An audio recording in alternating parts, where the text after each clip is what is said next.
দুর্দান্ত একটা ব্রেকফাস্ট, সবার প্রিয় একটা লাঞ্চ আইটেম এবং সুস্বাদু খেতে একটা বেভারেজের খোঁজ থাকবে আজকের এই ভিডিওতে। আর যেরকমটা সবসময় বলি, একদম বাজেটের মধ্যে। আজ আমরা চলে গেছিলাম শ্যামবাজারের বেশ কিছু আইকনিক স্ট্রিট ফুড ট্রাই করতে, যার মধ্যে প্রথমেই ছিল 70 বছরেরও পুরনো এই গদার কচুরি, যেখান থেকে খেয়েছিলাম ক্রিস্পি ক্রিস্পি কচুরি, যার ভেতরে ছিল একদম ডাল আর হিঙের পুর, সাথে কষা কষা আলুর দম দিয়ে তো জমে গেছিলই, কিন্তু ওনাদের স্পেশাল এই বাঙালি স্টাইল খোসা শুদ্ধ আলুর তরকারি দিয়ে কিন্তু জাস্ট ফাটাফাটি লেগেছে আমাদের ব্রেকফাস্টটা। তারপরেই খেয়ে নিয়েছিলাম গরম গরম চিকেন বিরিয়ানি, যার মধ্যে ছিল আলু, ডিম আর উপর থেকে দিয়ে দিয়েছিল চাপের গ্রেভি। চাপের গ্রেভি দিয়ে বিরিয়ানিটা খেতে কিন্তু জাস্ট লেগেছিল হেভেনলি, আর চিকেনটাও ছিল বেশ নরম।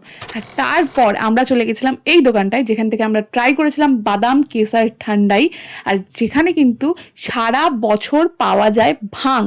আর যারা যারা হোলিতে ভাং মিস করে গেছো, তারা কিন্তু এখানে এসে ট্রাই করতে পারো। আর এই ঠান্ডা এর মেকিংটা এত আইসুদিং দেখতে, যে নিজের দেখে তো ভালো লাগেই, আর খেয়ে কিন্তু মন প্রাণ সব কিছু ঠান্ডা হয়ে যায়। তো এই পার্টিকুলার ভাঙের দোকানটা বলো বা বাকি সব কটা দোকানের ডিটেলস বা খাবারের দামগুলো যদি জানতে চাও, সমস্ত কিছু নিয়ে একটা ফুল ভিডিও রয়েছে চ্যানেলে, যেটা একদম মিস করো না। আর ভালো লাগলে ফলো অ্যান্ড সাবস্ক্রাইব। পেটে কলকাতা।